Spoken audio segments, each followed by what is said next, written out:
धन्यवाद sir, thank you. बहुत धन्यवाद धनंजय जी। माननीय मंत्री जी, आप धन्यवाद माननीय उपसभापति जी, माननीय डिप्टी चेयरमैन सर। मैं सबसे पहले तो नेशनल एंटी डोपिंग बिल पर चर्चा लेने में जो शामिल माननीय सांसद हुए, जिन्होंने भाग लिया, श्री दीपेंद्र हुड्डा जी, जनरल वत्स जी, NR इलेंगो जी, शांतनु सेन जी, अयोध्याराम Reddy ji, KR Suresh Reddy ji, John Britto's, Sanjay Singh ji, doctor Fauzia Khan जी, श्री GK वासन जी, अब्दुल वाहब जी, K रविंद्र कुमार जी, थम्बी दुरई जी, डॉक्टर अनिल अग्रवाल, श्री अमर पटनायक जी, श्री विनय विश्वम जी, श्री फैंगोन कौनियाक जी, श्री राम जी, मौसम नूर जी, वीरेंद्र प्रसाद बैसिया जी, धनंजय महादिक जी एवं अन्य, मैं आप सबका आभार प्रकट करता हूं कि आप सब ने इस बिल का समर्थन किया है और बहुत बहुमूल्य सुझाव दिए हैं। इसके लिए मैं आप सबका बहुत बहुत आभार प्रकट करता हूं।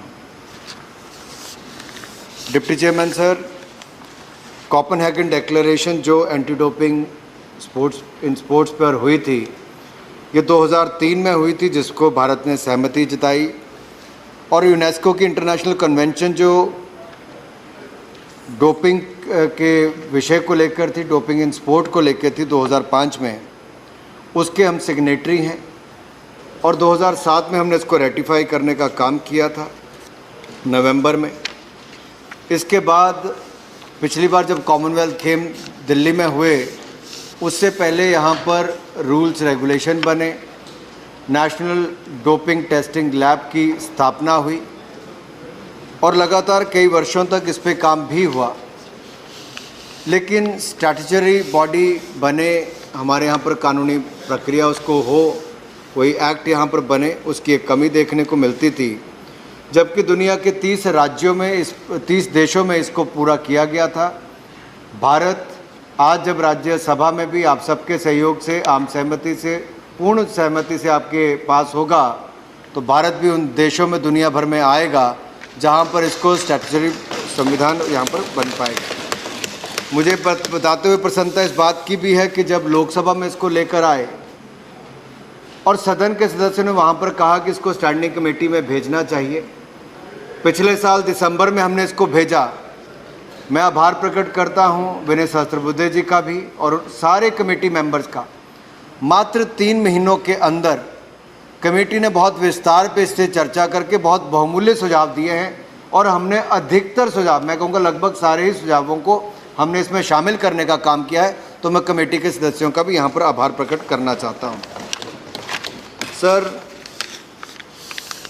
शुरुआत में जहाँ एक और माननीय दीपेंद्र हुड्डा जी ने विषय को रखते हुए बहुत सारी बातें यहाँ पर की, उसमें मैं बाद में आऊँगा, लेकिन कहते शुरुआत अच्छी हो तो सब कुछ अच्छा होता है।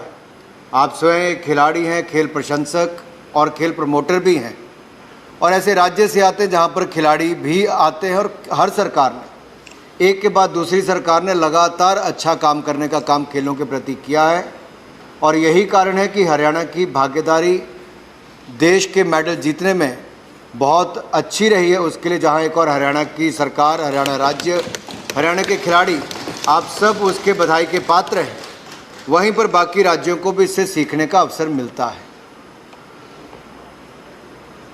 खेल राज्य का विषय है, sports is a state subject, and states have to play a very important role in the sport, in creating sports infrastructure.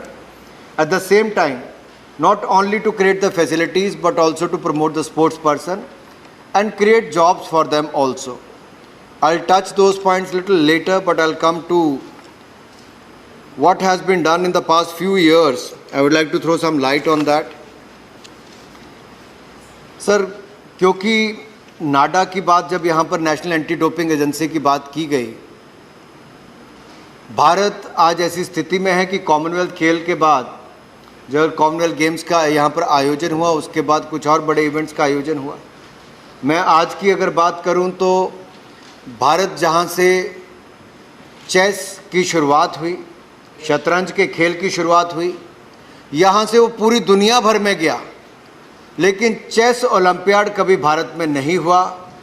आपको मुझे बताते हुए प्रसन्नता हो रही है कि दुनिया के 187 देश भाग ले रहे हैं और चेस ओलंपियाड 44वां चेस ओलंपियाड भारत में महाबलीपुरम में हो रहा है।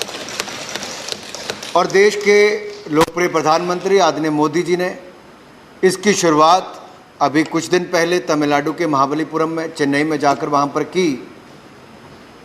और जो वहाँ पर एक पूरा वातावरण खड़ा हुआ है चेस को लेकर। तमिलनाडु एक ऐसा राज्य जहाँ पर बहुत बड़ा योगदान उनका चेस के क्षेत्र में बहुत बड़ा योगदान है। अगर हम चेस की बड़ी उपलब्धियों में बात करें, उसमें तमिलनाडु की एक बहुत बड़ी उपलब्धि भी है और मैं तमिलनाडु को उसके लिए बधाई भी देना चाहता हूँ। एक के बाद दूसरे खिलाड़ी। और जब यहाँ पर भी दिल्ली में हमने चेस ओलंपियाड की पहली टॉर्च रिले हुई, ये आज तक कभी हुई नहीं थी। मैंने व्यक्तिगत रूप से भी फिडे के प्रेसिडेंट आर्काडी द्वारकोविच से बात की, ऑल इंडिया चेस फेडरेशन ने भी बात की और हमने देश में प्रथा शुरू की। दुनिया भर के लिए अगर पहली टॉर्च रिले कहीं पर हुई है चेस ओलंपियाड की, तो वो भी भारत में ही, दिल्ली से हमने उसकी शुरुआत की। और सर, देश के 75 ऐसी लोकेशंस पर गए, क्योंकि हम आज़ादी का 75 वर्ष मना रहे हैं, ताकि चेस ओलंपियाड और चेस के खेल को लेकर जागरूकता भी हो। और बहुत सफल ये कार्यक्रम हुआ। 27,000 किलोमीटर से ज़्यादा ये सफ़र हुआ है और लाखों लोग इसके साथ जुड़े। और जब महाबलीपुरम में टॉर्च वापस पहुंची, यहाँ पर भी देश के प्रधानमंत्री नरेंद्र मोदी जी ने जब ये टॉर्च रिले शुरू हुई तो किसको दी सर? 5 बार के जो विश्व विजेता है, कौन है? विश्वनाथ आनंद, उनको दी। और उनको लेकर जब लाल किले पर अगले दिन गई, उसके बाद पूरे देश भर में गई, तो अंतिम दिन फिर विश्वनाथ आनंद जी ने आकर तमिलनाडु के मुख्यमंत्री और प्रधानमंत्री जी को आकर टॉर्च को जाकर वहाँ पर सर वापस सौंपा और 2 युवा खिलाड़ियों ने उसको वहाँ पर जाकर स्थापित किया। सर, मेरा कहने का मतलब इसके पीछे केवल एक है कि भारत बड़े आयोजन कर रहा है। आज से कुछ वर्ष पहले 2017 में फुटबॉल का अंडर 17 वर्ल्ड कप हुआ, बहुत शानदार सफल आयोजन हुआ और AFC फीफा ने अगले आयोजन की जिम्मेदारी भी भारत के ऊपर दी। और इसी साल हम गर्ल्स के लिए, लड़कियों के लिए अंडर 17 फीफा वर्ल्ड कप अक्टूबर में करवाने जा रहे हैं। तो इसलिए महत्वपूर्ण हो जाता है कि हम अपनी क्षमताओं को बढ़ाएं। डोप टेस्टिंग लैब बनाना और फिर उसकी क्षमता को बढ़ाना, ये बहुत आवश्यक हो गया था। आज हमारी क्षमता लगभग 6000 टेस्ट साल में करने की है, लेकिन अगर कोई बड़ा चैंपियनशिप यहाँ पर करवानी हो तो लगभग 10,000 टेस्ट 1 महीने में करने की क्षमता को करना होगा सर। तो उसके लिए कहीं ना कहीं देश में कानून भी हो और व्यवस्था भी खड़ी हो, उतने साइंटिस्ट हो, उतने लैब टेक्नीशियंस हों और उतनी डोप टेस्टिंग लैब्स हमारे पूरे देश भर में खड़ी हो सकें। उसके विस्तार में मैं जाऊंगा आपके पूरे आते हुए।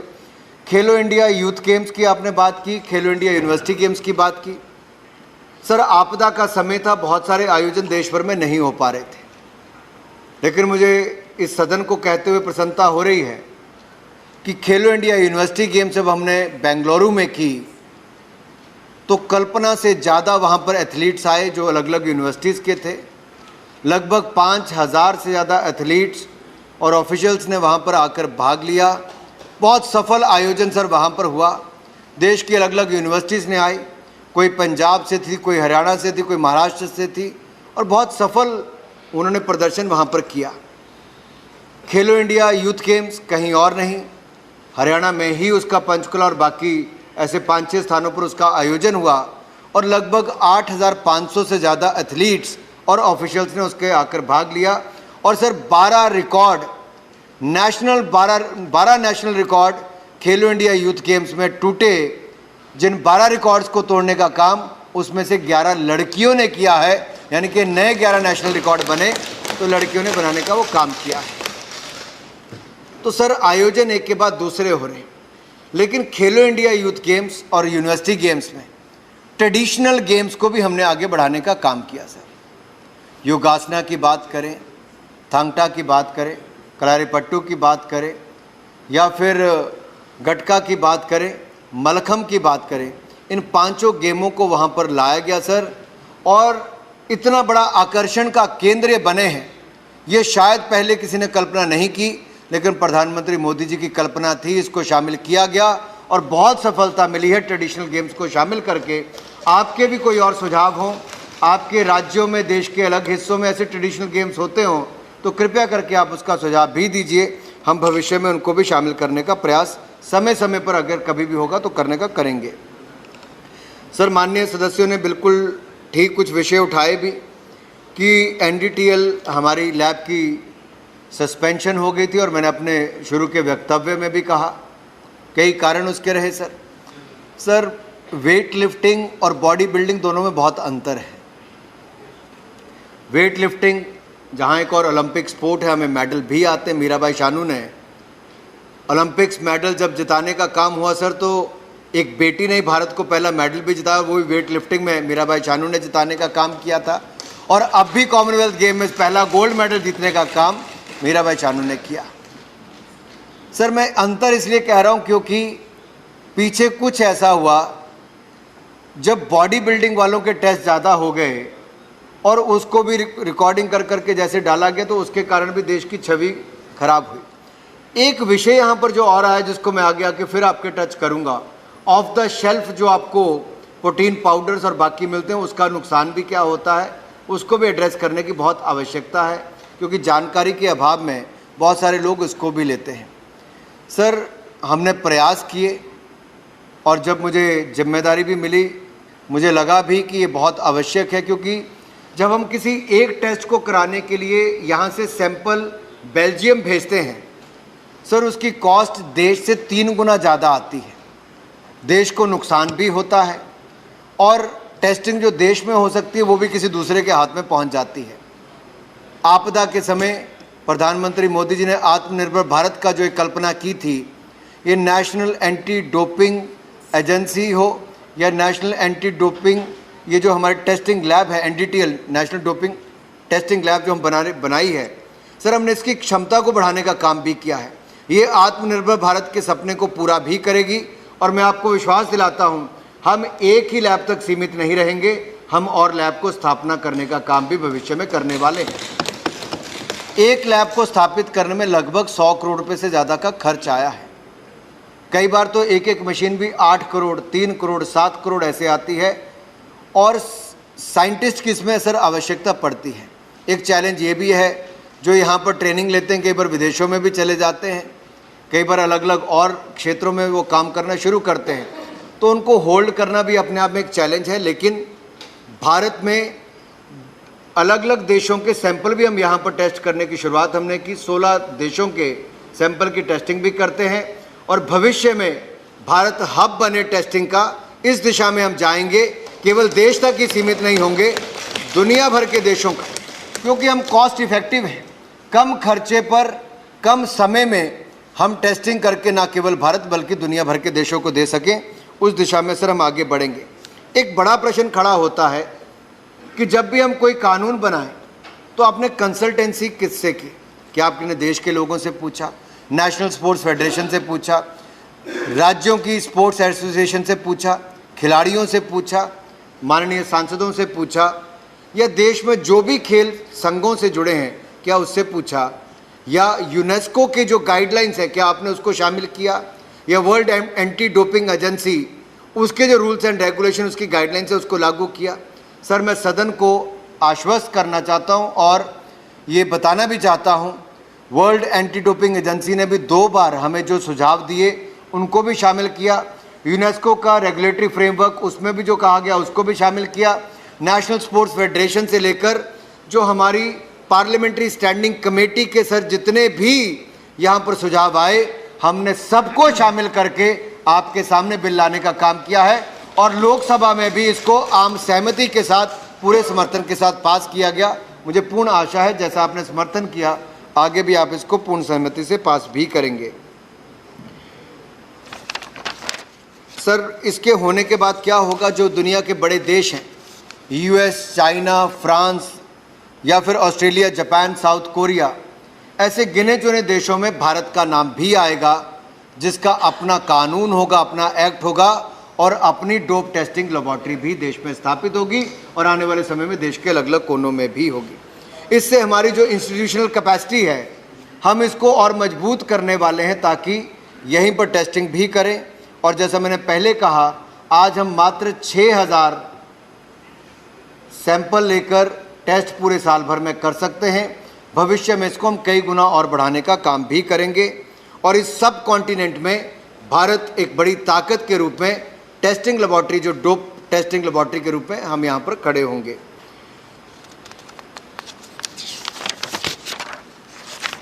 सर, कुछ बातें यहाँ पर कही गई जो दीपेंद्र जी ने भी शुरू में कहा कि माइनर एथलीट्स को इस कैटेगरी में नहीं रखा गया। जो ओरिजिनल बिल था उसमें कमी थी, लेकिन पार्लियामेंट्री स्टैंडिंग कमेटी में सर जब ये गया तो वहाँ पर उन्होंने बड़े विस्तार में, कमेटी ने कहा कि आपको माइनर एथलीट्स को, इसको प्रोटेक्टिव एथलीट्स को लेना चाहिए।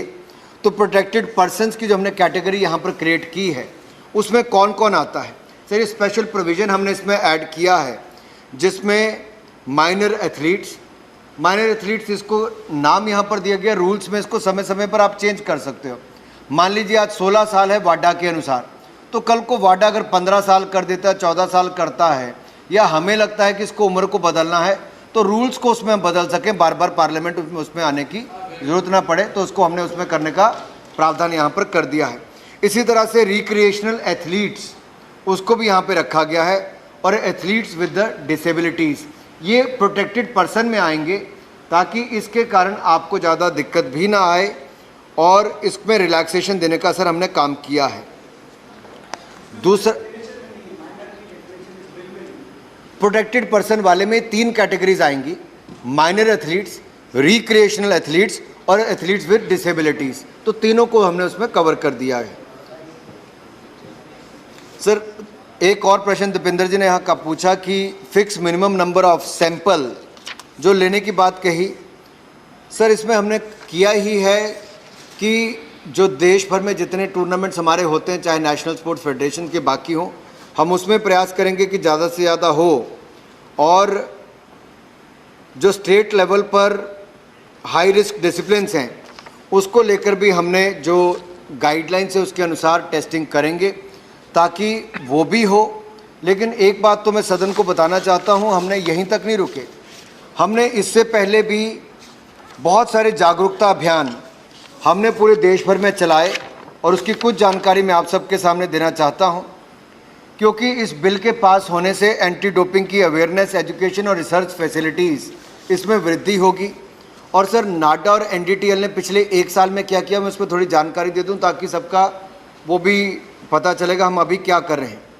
नाडा ने 100 एंटी डोपिंग एजुकेशन और अवेयरनेस वर्कशॉप हाइब्रिड मोड में, क्योंकि कोविड चल रहा था, हाइब्रिड मोड में की, जहाँ पे एथलीट और एथलीट सपोर्ट पर्सनल, इन दोनों को ही जानकारी उनको दी।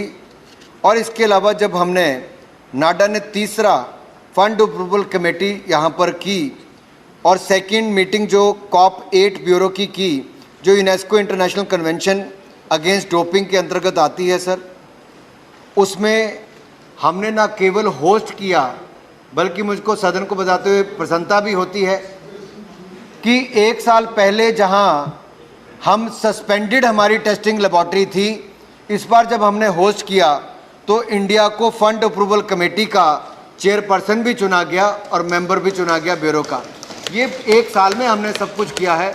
और जब आप ये कानून आज बनाने जा रहे हैं तो इसके बाद भी दुनिया भर के देशों में और वाडा में एक संदेश स्पष्ट जाएगा कि भारत खेल, खिलाड़ियों और डोपिंग को लेकर बहुत गंभीर है। ये एक बहुत बड़ा संदेश आज सदन यहाँ से पूरी दुनिया भर में देने वाला है। सर, नाडा ने सक्सेसफुली 157 लीगल हियरिंग की और एंटी डोपिंग डिसिप्लिनरी पैनल और एंटी डोपिंग अपील पैनल ने 87 ऑर्डर भी इशू किए हैं इसके।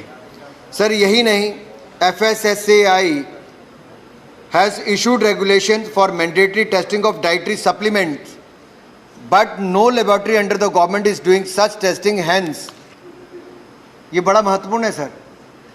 ऑर्डर्स तो पास कर दिए लेकिन कोई टेस्टिंग ऐसी करने वाली लैब नहीं है। तो हमने क्या किया है, हमने सर एक कदम और आगे जाकर जो नेशनल फॉरेंसिक साइंस यूनिवर्सिटी है गुजरात में, हमने उसके साथ एग्रीमेंट करने जा रहे हैं। वहाँ पर वो लैब भी स्थापित करेंगे और ये जो न्यूट्रिशनल सप्लीमेंट्स हैं इसकी टेस्टिंग को हम नेशनल फॉरेंसिक साइंस यूनिवर्सिटी के माध्यम से करने की शुरुआत करेंगे। ये भी एक बहुत बड़ा कदम इस दिशा में हम उठाने जा रहे हैं। सर, जो एग्जिस्टिंग गैप है स्टैंडर्ड डाइटरी सप्लीमेंट्स का और नॉन स्टैंडर्ड वंस का, इसको भी हम ख़त्म करेंगे, जहां एक और टेस्टिंग होनी शुरू हो जाएगी। दूसरा, जागरूकता अभियान भी देश भर में और तेज़ी के साथ लेकर जाएंगे। सर, नाडा के माध्यम से जब हमने डीजी नाडा की नियुक्ति की, अब एक प्रश्न बीच में आया था कि आखिरकार डीजी नाडा की नियुक्ति कैसे की, ऑफिशियल्स की नियुक्ति सरकार ने कैसे की। सर, मैं सदन को आपके माध्यम से बताना चाहता हूं कि जो वाडा की गाइडलाइंस हैं वो अनुमति देती हैं कि सरकार या खेल मंत्रालय इन अधिकारियों की नियुक्ति कर सकता है। ऑस्ट्रेलिया से लेकर बाकी देशों में भी इनकी नियुक्ति की गई है और एक विश्वास मैं आपको और दिलाना चाहता हूं, they will work at arms length. ये ऑटोनोमस बॉडी है, यहाँ पर सरकार की कोई दखल अंदाजी नहीं होगी।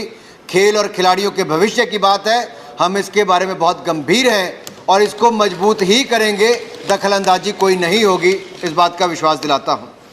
सर, नाडा ने एंटी डोपिंग एजुकेशन और अवेयरनेस टूल किट को भी डेवलप किया है सर, और इसके अलग अलग स्टेक होल्डर्स को शामिल करके किया है।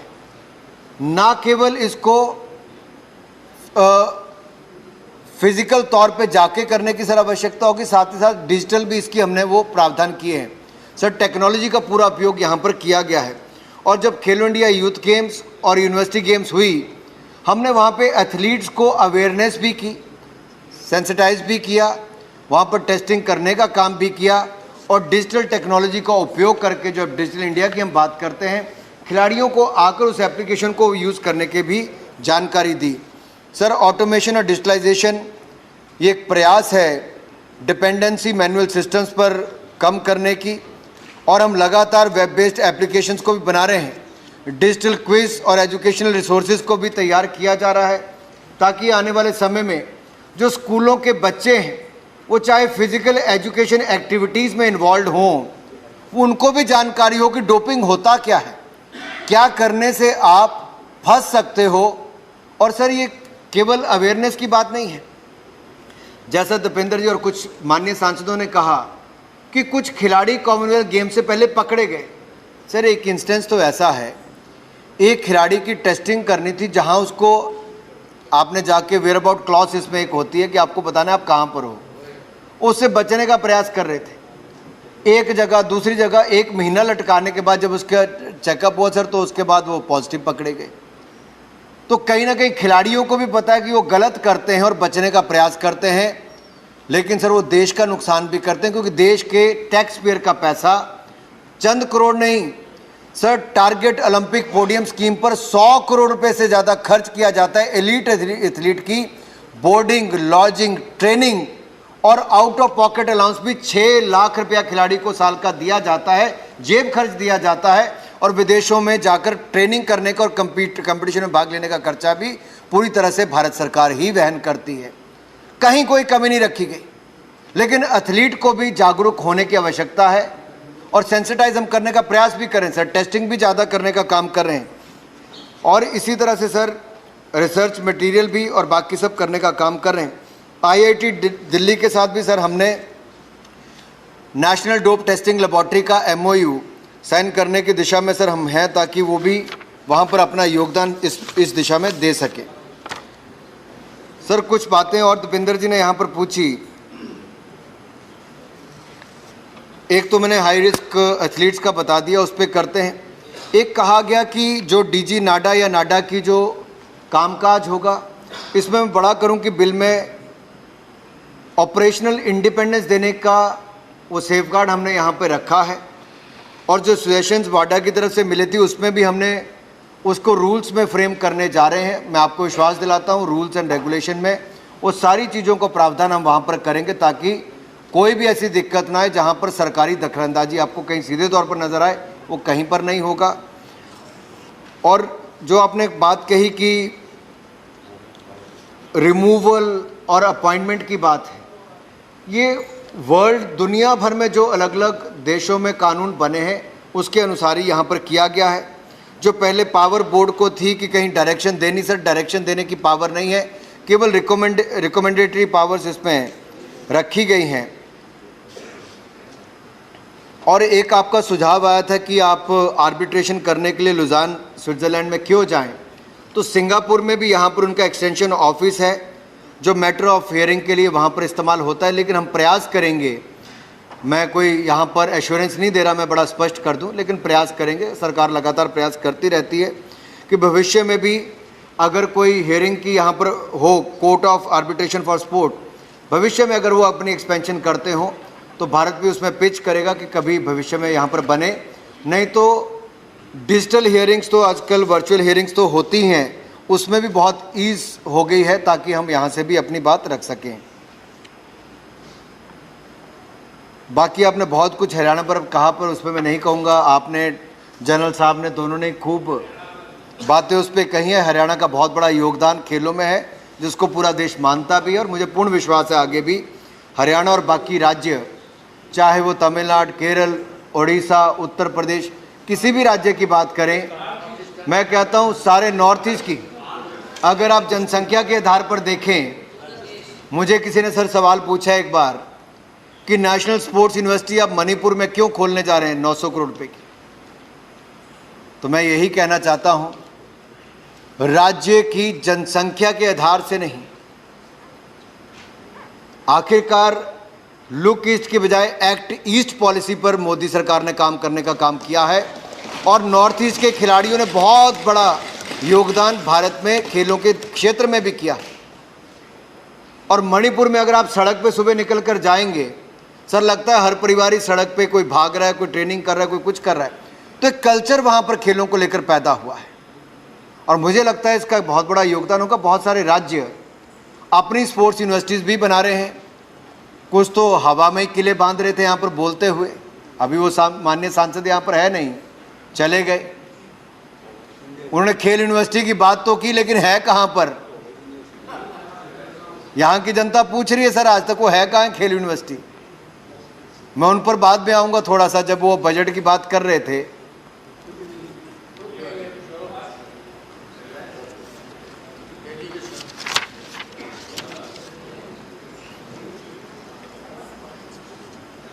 सर यहाँ पर पूछा गया कि एम्प्लॉयमेंट का क्या हो, जनरल वत्स ने भी पूछा कि खिलाड़ियों की, पूर्व खिलाड़ियों की एम्प्लॉयमेंट का क्या। बहुत सारे राज्य अपनी तरफ से अच्छा प्रयास भी कर रहे हैं, बहुत सारे राज्य इस बात की कंप्लेंट करते हैं। अब ये राज्यों को देखना है, मेरा विषय नहीं है। भारत सरकार सर, हमने आकर एथलीट जो जीत कर आता है उसको gold medal, silver medal, bronze medal जीतने वाले को हमने बार बार समय रहते हुए अवार्ड फीस भी बढ़ाई और समय समय पर उनको सम्मानित करने का काम भी किया। कुछ राज्य बहुत ज़्यादा पैसा देते हैं, कुछ कम देते हैं। तो किसी ने मुझे कहा कि हॉकी की टीम जीत कर आई कि अगर हरियाणा ने 6 करोड़ दे दिया तो केरल वाले 2 करोड़ क्यों देते हैं।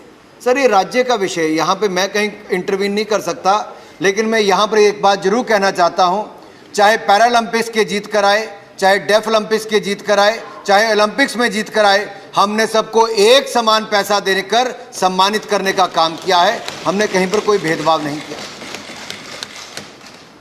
और मुझे लगता है राज्यों का, जैसे मैंने पहले कहा, sports is a state subject, राज्यों को ही प्रयास कर रहे हैं। केंद्र सरकार, राज्य की सरकार, national sports federation, state association, corporate and NGOs, they should come forward, join hands and work for the promotion of sports. It is happening for last few years. मैं ये नहीं कहता पहले की सरकारों ने किया, सर हर सरकार प्रयास करती है। जैसा सदन में देखा आपने, लोकसभा और राज्यसभा, किसी सांसद ने, एक को छोड़कर किसी सांसद ने राजनीति करने का प्रयास नहीं किया। सबने खेल भावना के साथ, यहाँ उसी खेल भावना के साथ इस चर्चा में भाग लिया है। मैं आप सबका उसके लिए बहुत बहुत अभिनंदन भी करता हूँ। सर इसमें खेलो इंडिया, सर DOPT के रूल्स हैं जहाँ पर स्पोर्ट्स कोटा में जॉब्स सरकार भी देती है, भारत सरकार भी देती है। इसके अलावा सर जो हमारी स्कीम्स हैं अलग अलग, सर मैं जब मंत्री बना यहाँ पर, खेल मंत्री, तो स्पोर्ट्स अथॉरिटी ऑफ इंडिया में पिछले 2 दशकों से एक बदलाव होना था। हमने बहुत सारी पोस्ट सरेंडर की ताकि कोचिज़ की नियुक्ति की जा सके। मुझे सदन को बताते हुए प्रसन्नता, हमने 400 कोचिज़ की नियुक्ति सीधे तौर पर कर दी है और अब खेलो इंडिया सेंटर्स में 1000 खेलो इंडिया सेंटर बनाने जा रहे हैं, जिसमें से 580 से ज़्यादा की हमने अनुमति भी दे दी। और यहाँ पर पूर्व खिलाड़ी जो हैं उनको खेल का इंफ्रास्ट्रक्चर बनाने के लिए और उसको चलाने के लिए पैसे देने का प्रावधान हमने बजट में किया है। सर, ये पूर्व खिलाड़ियों को एक तरह से खेलों को बढ़ावा देने, ट्रेनिंग देने और उनकी कमाई का साधन भी वहाँ से होगा। ये भी हमने वहाँ पर करने का काम किया है। सर, एक कहा गया कि लिस्ट पब्लिश करनी चाहिए कौन कौन से इसके प्रोडक्ट्स की। यहाँ पर सर मैं ये कहना चाहता हूँ, ये बहुत डायनेमिक है, वो वाडा के हिसाब से हर साल चेंज होता रहता है। मैं आज अगर इसके साथ आज एक लिस्ट अटैच कर दूंगा तो मैं फिर बंद जाऊंगा। मुझे बार बार हो सकता है 6 महीने, 3 महीने या 1 साल बाद आपके पास आना पड़े। तो उसको रूल्स में रखा है, जैसे जैसे अंतर्राष्ट्रीय स्तर पर बदलाव होगा हम रूल्स में उसके बदलाव करते रहेंगे ताकि सदन को बार बार उसमें चेंज ना, बार बार तंग ना करना पड़े। सर, प्रोटेक्टेड पर्सन पे मैंने पहले कर दिया। NR इलंगो जी ने उस पर कुछ सवाल खड़े किए थे। इसके अलावा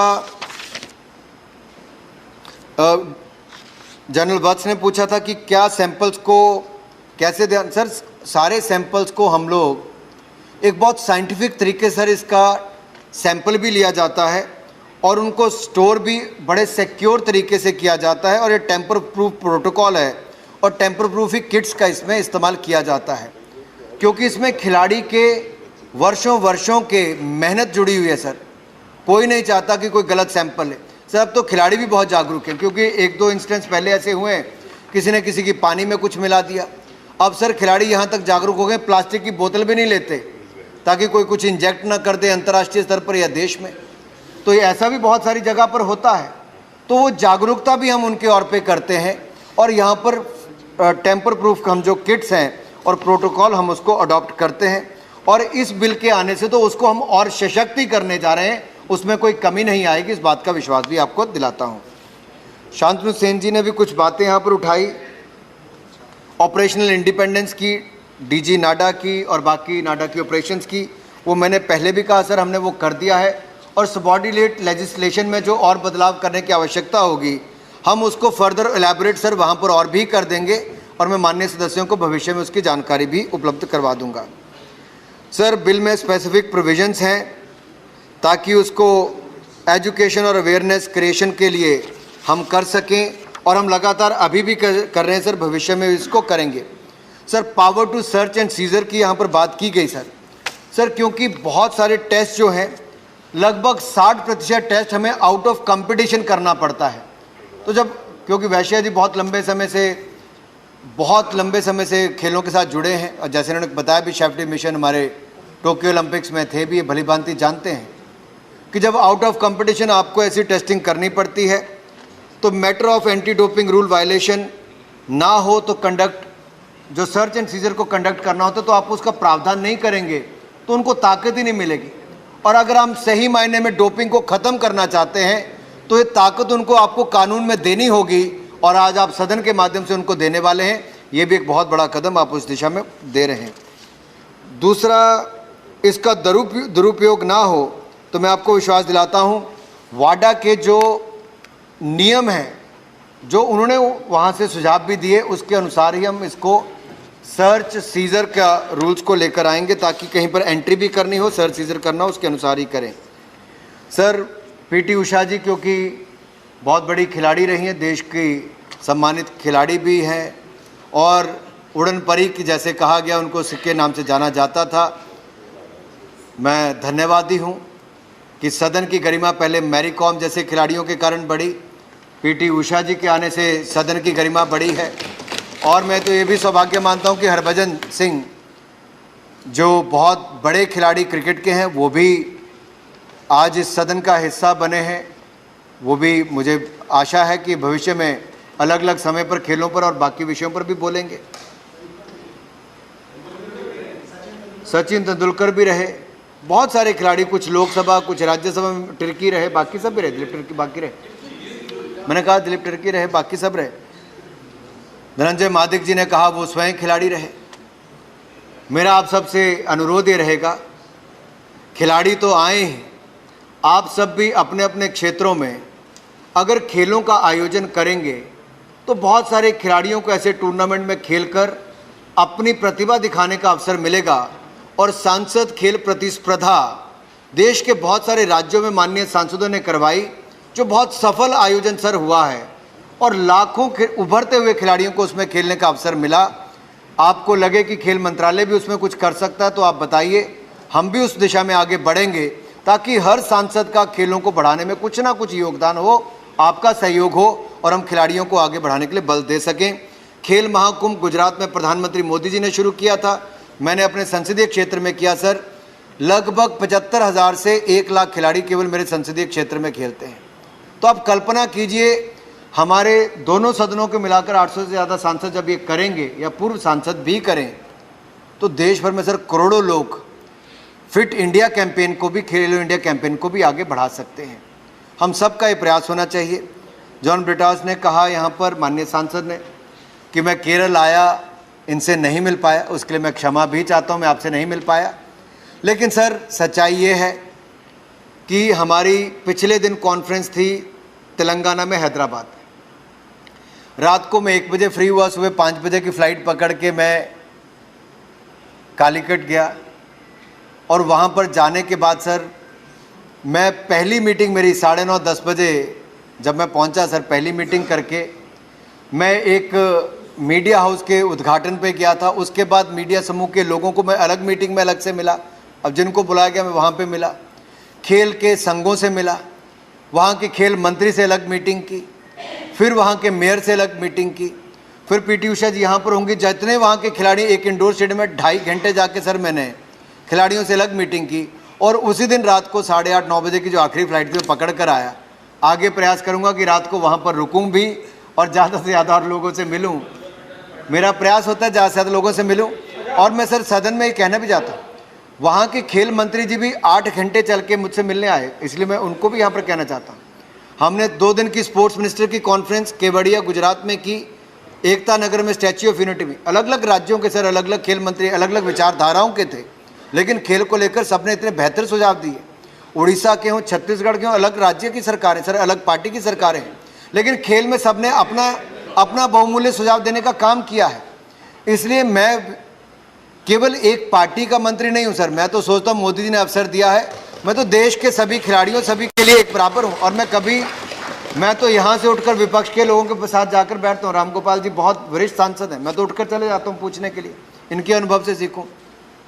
सर आप तो जब लोकसभा में थे, आप तो इसको वाउच भी करेंगे, आप तब भी नेता थे, यहाँ पे भी नेता है, हमने कभी उस पर भी कोई इस तरह की बातचीत नहीं की। सर दूसरा मैं कहूँगा हब एंड स्पोक मॉडल, क्योंकि पीटी उषा जी पर हम बात कर रहे थे। हब एंड स्पोक मॉडल हमने शुरू किया है, जो national centre of sports and science research का सर दिल्ली में इसका मुख्यालय है, लेकिन देश में हमारे जितने नेशनल सेंटर ऑफ एक्सीलेंस है हर जगह पर हमने इसका स्पोर्ट्स साइंस सेंटर बनाया है और हम आगे इसको और मजबूत करने की दिशा में ही काम कर रहे हैं। और नेशनल फोरेंसिक साइंस लैब के साथ हमने डाइटरी सप्लीमेंट्स की, जो मैंने पहले बात की, डोपिंग की नॉन स्टैंडर्ड डाइट सप्लीमेंट्स, इनको भी टेस्ट करने के प्रावधान वहाँ पर हों, वो भी हम करने जा रहे हैं, ताकि कोई भी खिलाड़ी या गैर खिलाड़ी अगर जिम में भी जाता है, कई बार वहाँ पर एक प्रोटीन का डब्बा रखा होता है, उसको लगता है कि उसके मसल रातों रात बढ़ जाएंगे, उसका नफ़ा क्या है, नुकसान क्या है, वो जानकारी भी भविष्य में मिले, उस दिशा में भी हम काम करने जा रहे हैं। सर एक कहा गया फॉल्स पॉजिटिव केसेस के प्रोसीजर की बात कही गई, इस बिल को लाने के बाद भी और उससे पहले भी जो रूल्स एंड रेगुलेशन है उसमें रिमोट पॉसिबिलिटी ऐसी है कि ऐसा कुछ होगा, वो भी हम वहाँ पर करने वाले हैं। सर प्रॉपर्टी लिस्ट की मैंने पहले उत्तर दे दिया कि उसमें जो प्रॉपर्टी सब्सटेंसेस हैं उनके स्टैंडर्ड्स और बाकी सबको समय समय पर रिवाइज करने ये एनुअल बेसिस पर होगा, क्योंकि बार बार एक क्वेश्चन पूछे गए। सर एक सवाल और आया कि भारत सरकार बजट क्यों नहीं बढ़ाती है। सर निश्चित तौर पर कोई भी खेल प्रेमी होगा उसको लगेगा कि भारत सरकार को बजट और बढ़ाना चाहिए, लेकिन सदन की जानकारी के लिए मैं बता दूं कि 2013-14 में 866 करोड़ रुपया खेलों का बजट था, जिसको बढ़ाकर 2254 करोड़ रुपया कर दिया गया है।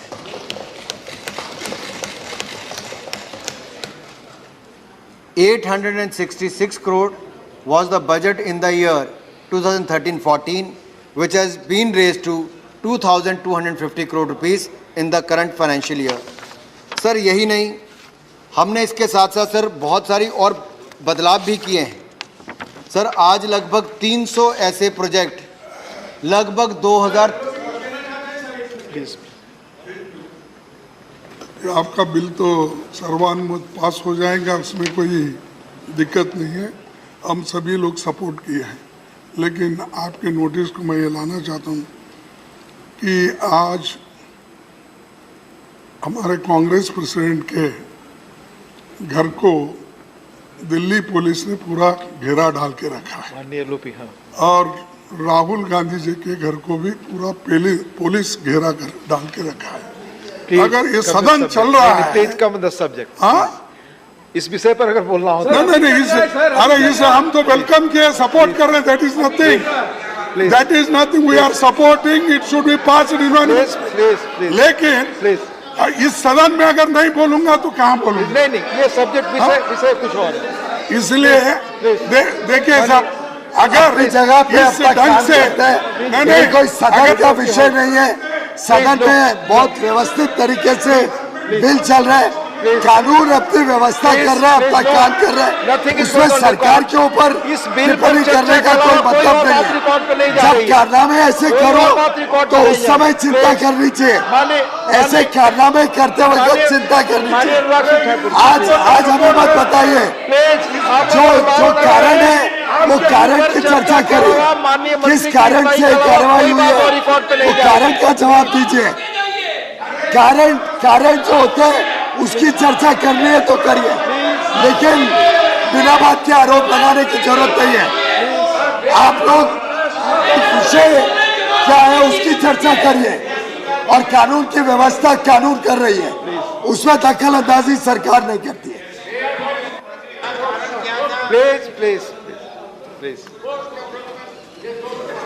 प्लीज सर, माननीय सांसदों ने जैसे पूछा कि खेलों में क्या हुआ,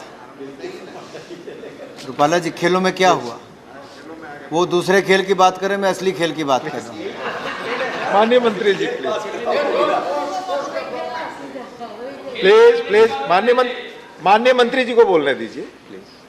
सर बजट की मैंने बात कही कि 2013-14 में खेल का बजट जहां मात्र 866 करोड़ था, उसको बढ़ाकर 2254 करोड़ प्रधानमंत्री मोदी जी की सरकार ने किया है।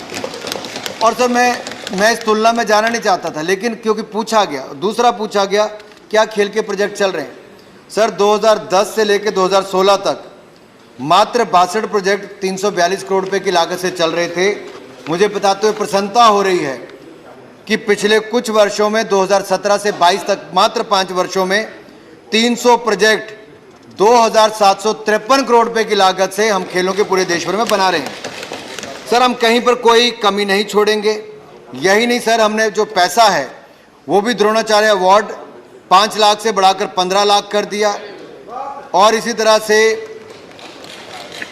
ध्यानचंद खेल रत्न अवार्ड भी सर 7.5 लाख से बढ़ाकर 25 लाख रुपया कर दिया है, और अर्जुन अवार्ड को भी 5 लाख से बढ़ाकर 15 लाख रुपया कर दिया है। सर एक बात कही गई कि खिलाड़ियों के आने के बाद सम्मानित किया जाता है, पहले कुछ नहीं करते। सर मुझे लगता है इस पे थोड़ा सा प्रकाश डालना बहुत आवश्यक है। Sir target Olympic podium scheme प्रधानमंत्री मोदी जी की सोच भी है, और उसका क्रियान्वयन भी जब धरातल पर किया गया, मुझे सौभाग्य प्राप्त हुआ जिसका मैं पहला चेयरमैन बना था। सर यहाँ पर खिलाड़ी के लिए उनके रहने की, खाने की, खेलने की, ट्रेनिंग की, विदेश जाने की, देश और विदेश के दोनों में टूर्नामेंट्स में भाग लेने का पूरा खर्चा मोदी सरकार वहन करती है, और 6 लाख रुपया साल का जेब खर्च अलग से देती है, ताकि खिलाड़ी को पैसों की चिंता ना करनी पड़े, खेलों पर ध्यान रखें और मेडल जीतें। यही कारण है कि टोक्यो ओलंपिक्स में 7 मेडल आज तक के सबसे ज्यादा भारत ने जीते और नीरज चोपड़ा ने गोल्ड मेडल जीतने का काम किया। पैरालंपिक्स में पिछली बार 19 लोगों का कंटिंजेंट गया था, इस बार 19 मेडल जीतने का काम भारत के खिलाड़ियों ने किया। डेफ ओलंपिक्स में 16 मेडल जीते। तो वहीं पर ही IBA women world boxing championship में निखत जरीन ने गोल्ड मेडल जीता, तो मनीषा मौन ने और दीपिका हुड्डा ने हमारे यहाँ पर गोल्ड और ब्रॉन्ज मेडल जीतने का काम किया। थॉमस कप बैडमिंटन में सर भारत ने 73 सालों में कभी गोल्ड नहीं जीता था, इस बार भारत के खिलाड़ियों ने गोल्ड मेडल थॉमस कप में भी जीतने का काम किया है। ये अपने आप सही कहा आपने, रातों रात नहीं हुआ। टारगेट ओलंपिक पोडियम स्कीम हो, खेलो इंडिया सेंटर्स हो, नेशनल सेंटर ऑफ एक्सीलेंस हो, स्टेट ट्रेनिंग सेंटर्स हो या एक्सटेंशन सेंटर्स हो, ये सारे प्रावधान किए गए और बजट में बढ़ोतरी की गई, तभी जाकर खिलाड़ियों को सहयोग भी किया। लेकिन सबसे बड़ी बात तो ये सर, जब वो खिलाड़ी या कोई भी व्यक्ति जब युद्ध में भी सर, अगर जनरल साहब कहाँ गए हैं, तो जनरल साहब युद्ध में जब कोई जाता है और कारगिल के युद्ध में सर अगर टाइगर हिल पर वापस कब्जा लेना था, तो उससे पहले कहीं ना कहीं मनोबल किसने बढ़ाया? उस समय फौज के उस अधिकारी ने तो मनोबल बढ़ाया ही होगा। लेकिन मुझे आज भी याद है कारगिल युद्ध में जब वहां पर हमारे सैनिक शहीद हुए या जो वहां पर गंभीर रूप से घायल भी हुए, प्रधानमंत्री मोदी जी उस समय किसी पद पर नहीं थे, कहीं पे मुख्यमंत्री नहीं थे, लेकिन उसके बावजूद वो उनका हालचाल पूछने गए। और जब अस्पताल तो गए ही थे, लेकिन जिस बंकर में जाकर अपने सैनिकों से मिल रहे थे, वहां पर वो लोग ध्यान देकर रेडियो पर सुन रहे थे, एकदम से सबने भारत माता की जय करनी शुरू कर दी। क्यों? उस समय अटल जी ने निर्णय लिया था कि मैं देश से बाहर नहीं जाऊंगा जब तक 1-1 इंच भारत भूमि की वापस नहीं ले सकते। तो जवानों को लगा कि देश के प्रधानमंत्री साथ में खड़े हैं। इसी तरह से मोदी जी आज जब हमारे देश के खिलाड़ी दुनिया के किसी दूसरी धरती पर जाकर खेल को एक युद्ध भूमि के रूप में अगर देखें, अगर वहां पर हिस्सा लेने जाते हैं, तो उनके जाने से पहले देश के प्रधानमंत्री उनसे बात करके मनोबल बढ़ाते भी हैं, समय पर वहां पर बात करनी तो भी करते हैं, और आने के बाद भी प्रधानमंत्री निवास पर खिलाड़ियों को बुलाकर उनको सम्मानित करने का काम करते हैं। एक बड़ा बदलाव आया सर, बड़ा बदलाव आया है। मैं तो पिछले 22 साल से सर खेलों से जुड़ा हूं, कभी खेल संघों के अध्यक्ष से लेकर आज खेल मंत्री तक। मैं जानता हूं कौन किस समय कितने लोग मिलते थे। प्रधानमंत्री मोदी जी ने बहुत कुछ बदला है, सोच बदली है, सुविधाएं बदली है, और हमारे खिलाड़ियों ने देश के मान सम्मान और मेडल जीतने का काम भी करने का काम किया है। दूसरा सर, फिट इंडिया कैंपेन को भी हमने आगे बढ़ाया। फिटनेस का डोज आधा घंटा रोज ये पूरे देश भर में किया। सर फिट इंडिया क्विज भी हमने किया। मैं सबको, क्योंकि जाने की जल्दी होगी, मैं उस पर समय ज़्यादा नहीं लूँगा, क्योंकि सबने आम सहमति के साथ किया। सर 2 बातों पर मैं जरूर ध्यान देना चाहता हूँ। एक माननीय सांसद एक राज्य की बड़ी बड़ी बातें करके गए सर, और मैं बैठे बैठे देख रहा था सर कि किया क्या है, और फिर मैंने सोचा कि चलो उस राज्य का बजट का प्रावधान कितना, जरा उसको भी बुलाकर देखा जाए। सर बजट बढ़ाना तो दूर की बात, सर 284 करोड़ रुपया उन्होंने 2020-21 में दिल्ली सरकार ने खेल का बजट रखा था, मात्र 40 करोड़ रुपए खर्च किए। और यही नहीं सर, बजट लगातार कम किया है। उसको कम करते करते 116 करोड़ और अब 115 करोड़ शायद इस पे ले आए। मैंने कागज यहीं पे रखा था, वापस आपको पढ़ के बता देता हूं, क्योंकि कागज भी थोड़े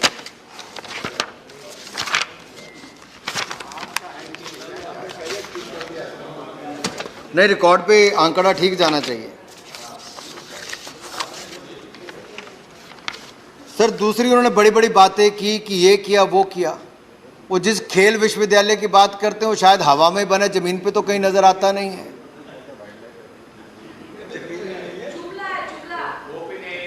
और बड़ी बात तो ये है, जो आरोप वो उत्तर प्रदेश पर लगाकर चले गए। मैंने पहले भी कहा, मैं फिर बड़ी गंभीरता के साथ कहता हूं कि अगर देश में टोक्यो ओलंपिक्स पैरालंपिक्स के बाद देश की सरकार ने तो दिए ही पैसे, अलग अलग राज्यों की सरकारों ने अपने खिलाड़ियों को भी सम्मानित करके उनको कैश रिवॉर्ड्स दिए। उत्तर प्रदेश एकमात्र राज्य ऐसा है जहां के मुख्यमंत्री योगी आदित्यनाथ जी ने देश के खिलाड़ियों को बुलाकर भी करोड़ों रुपए देकर सम्मानित किया, और मेरठ में स्पोर्ट्स यूनिवर्सिटी बना भी रहे हैं। माननीय प्रधानमंत्री जी ने उसका शिलान्यास भी किया है। सर, इसलिए वे सारे बातें यहाँ पर लानी इसलिए आवश्यक थी कि देश को जानकारी मिले, कोई गलत आंकड़ा वहाँ पर ना जाए। बाकी जहाँ तक दिल्ली की सरकार की बात है, इन्होंने लगातार बजट में कटौती ही की है। 280 करोड़ केवल दिखावे के लिए था, 40 करोड़ ही खर्च किया, फिर 116 करोड़, शायद 115 करोड़ रुपए आ गए। खर्चा कितना कर पाएंगे मुझे सर उसका पता नहीं। कुछ बातें सर जो मुझे लगता है राजनीतिक रूप से यहाँ करने का प्रयास किया, मैं उस पर नहीं कहूँगा क्योंकि मैटर सब जुडिस भी है। केवल कुछ लोगों को चर्चा में रहने की आदत है, आरोप लगाओ और फिर भाग जाओ, रिप्लाई के समय सदन में उपस्थित नहीं है। इससे पता चलता है वो खिलाड़ियों को लेकर गंभीर कितने हैं। मैं माननीय संजय सिंह जी की बात कर रहा था सर।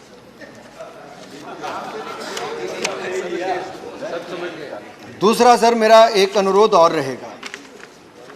कुछ ने कहा कि राज्यों में लैब्स बने सर, क्योंकि जो भी लैब बनेगी ये नाडा के कानून के अंतर्गत ही बनेगी। और मैंने पहले भी कहा, एक लैब से हमारा भी काम चलने वाला नहीं है। हम चाहेंगे कि देश के अलग अलग स्थानों पर भविष्य में बढ़ोतरी हो, बने, लेकिन हर राज्य में एकदम से खोलना संभव नहीं हो पाएगा। शायद उतनी आवश्यकता शुरू में ना भी हो, लेकिन जो भी बने क्वालिटी बने, ना केवल देश के खिलाड़ियों के टेस्टिंग के लिए उपयोगी हो, बल्कि मैं तो ये कहना चाहता हूँ हम NDTL को, नेशनल डोपिंग टेस्टिंग लेबोरेटरी को, एक आत्मनिर्भर भारत की सोच के अंतर्गत देश और दुनिया के लिए टेस्टिंग लेबोरेटरी बनाने जाएंगे, ताकि दुनिया भर के सैंपल्स को भी यहाँ पर लाएं और भारत इस दिशा में भी अपना बड़ा नाम कर सके। आप सभी ने अपना बहुमूल्य सुझाव यहाँ पर दिए, मैं आप सबका बहुत बहुत आभार भी प्रकट करता हूँ। आपने खेलों में और खेल के बिल में राजनीति नहीं लाए, इसके लिए भी आपका आभार प्रकट करता हूँ। मिस्टर जॉन ब्रिटास ने कहा कि क्रिकेट ने बहुत पैसा कमाया, 50,000 करोड़ कमाया, तो मैं तो कहना चाहता हूँ भारत को इस बात का भी गर्व होना चाहिए कि दुनिया में जितने देशों में क्रिकेट खेला जाता है वो भी आज भारत की ओर देखते हैं कि भारत में आकर खेलने का अवसर मिले। ये भारत ने अपनी ताकत और नाम पूरी दुनिया भर में बनाया है। और जब टोक्यो ओलंपिक्स में भी हमारे खिलाड़ी गए सर, तब BCCI ने उसमें भी प्रमोशन के लिए पैसा दिया, खिलाड़ियों की सुविधाओं के लिए पैसा दिया। स्टेडियम सर जो अहमदाबाद में बना है सर, कितना स्टेडियम है सर। क्रिकेट जगत में दुनिया का सबसे बड़ा खेल स्टेडियम, क्रिकेट स्टेडियम कहीं पर बना है तो नरेंद्र मोदी स्टेडियम ये गुजरात में बना है। हमें इन बातों पर गर्व करना चाहिए, क्योंकि मैं सर दो बातें में इसलिए आज विशेष पर क्यों बात कर रहा हूँ। एक बात कही गई कि सर एक बात कही गई कि पॉलिटिशियन, सर कहा गया कि पॉलिटिशियंस स्पोर्ट्स बॉडी को हेड करते हैं। सर शरद पवार जी क्रिकेट के अध्यक्ष रहे तो मुंबई में उन्होंने क्रिकेट स्टेडियम बनाया, अरुण जेटली जी यहाँ पर दिल्ली के अध्यक्ष रहे तो यहाँ पर स्टेडियम बनाया, खिलाड़ी भी रहे तो उन्होंने भी बनाया। ये व्यक्ति की क्षमता पर निर्भर करता है, उनकी एडमिनिस्ट्रेटिव स्किल्स पर निर्भर करता है कि वो क्या योगदान दे सकता है। ना सभी सांसद एक बराबर होंगे, ना वो सभी खेल एडमिनिस्ट्रेटर अच्छे हो सकते हैं। इसलिए उनके रूल्स एंड रेगुलेशन अपने वो जिसको चुनना चाहे चुने। हमने नेशनल स्पोर्ट्स डेवलपमेंट कोड लेकर आए, उसके अनुसार उनका चयन किया जाता है। खेल संघ ऑटोनोमस बॉडीज हैं, वो अपने आप अपने लोगों को चुनते हैं। मैं इतना ही कुछ कहूँगा, हम खेल और खिलाड़ियों के लिए सुविधाओं में कोई कमी नहीं छोड़ेंगे और इस बिल में भी कोई कमी नहीं छोड़ी। आप सबने सहयोग दिया, आप सबका बहुत बहुत आभार। धन्यवाद। अच्छा